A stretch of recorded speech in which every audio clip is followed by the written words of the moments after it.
There's no heart. There's no heart.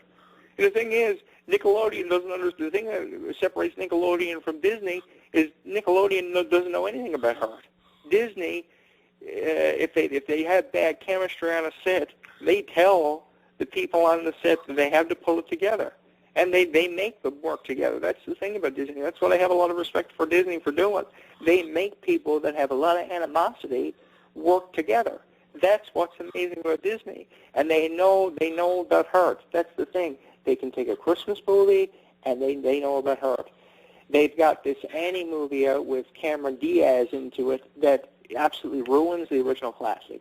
I mean, everybody remembers the original Christmas Annie movie for being about Warbuckle and being about a girl with red hair. Nobody remembers Annie for being an African-American girl with short hair and being on Twitter and Facebook. Nobody appreciates that.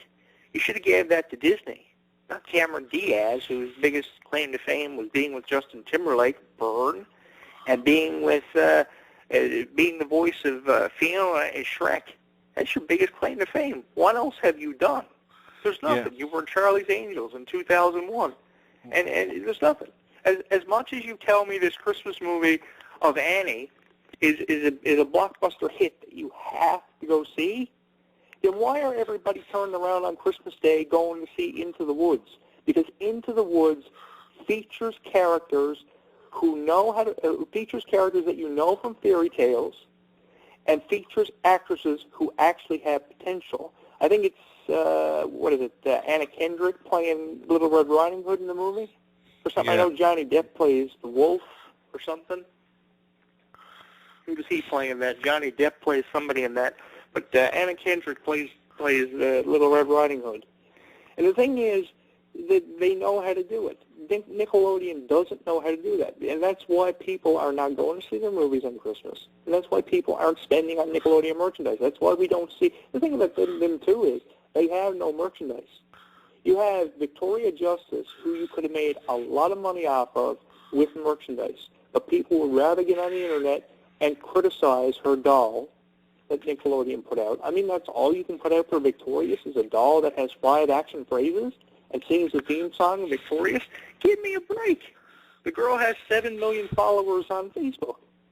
7 million followers on Facebook and Twitter. And the only thing you can put out, you can't even put out a shirt with Victoria Justice's name on it? Give me a break.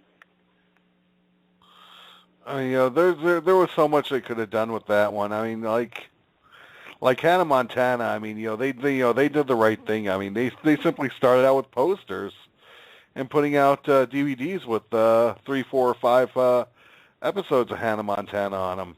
Then what they do? Then that's when you started seeing the Hannah Montana clothing line.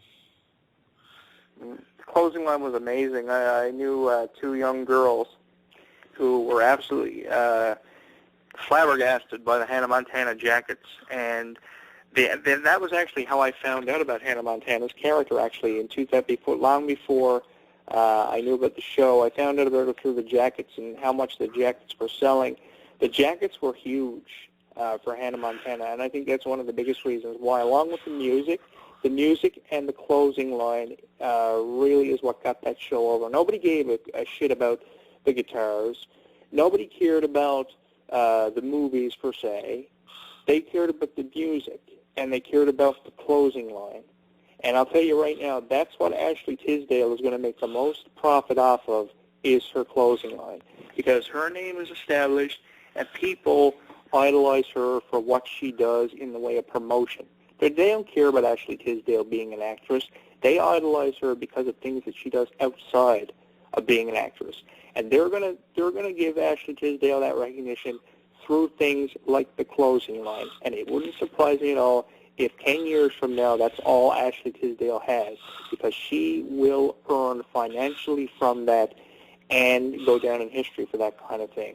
The clothes, the music, that's what establishes somebody. You take the music out of Hannah Montana, you take the music out of High School Musical, and it defeats the purpose of ever doing it. Because that's what made it. That's what got it to where it is, and that's why people are still talking about it, and that's why people will never forget about it. I really believe that. I hear you where that goes. Yeah, So, it's just a fact. It's just a fact. It's just absolutely ridiculous. It's just they just don't realize it. It's the same kind of thing. The thing is too. The same kind of logic can apply. You know, they don't realize the potential that goes with their stars, just as the same as WWE don't realize that John Cena is somebody that nobody wants to see. I saw John Cena in 2002. He's not that great of a performer. That was just shortly after he made his debut. I had a chance to see him wrestle in the very first match of the tour. He was the most boring person on the show, and they don't realize that. That's the thing. Take the boring people off the show and put the Ariana Grandes in the position that they deserve to be in and see where it goes. I guarantee you'll make more money off Ariana than you ever would have of Jeanette McCurdy or you ever would have of Miranda Cosgrove. I guarantee you would have made more money off of Emily Osment.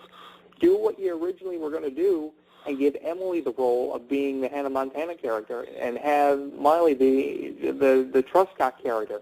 The potentiality of these characters is just frustrating because they have it. It's just nobody wants to give them the recognition for it. it's sad. It's a sad case because Emily. See, Emily was a veteran. That's the big thing. She was the veteran long before Emily Osment was. We got someone in queue who does want to talk to you, Clarke. And okay. This isn't one of your women, but I think you'll enjoy talking to this one. Okay. Hey, Bob. Hey, Jonathan. It's Skull. Hey. What's up, man? Well, a few things you were off the mark on. A, there is a crap load of merchandising out there on the ones you were just saying didn't have any, like Victoria Justice. I work in retail currently. After 25 years in Hollywood, I went to retail, and I do know merchandising held as action figures of me. The Nickelodeon does merchandise the hell out of them.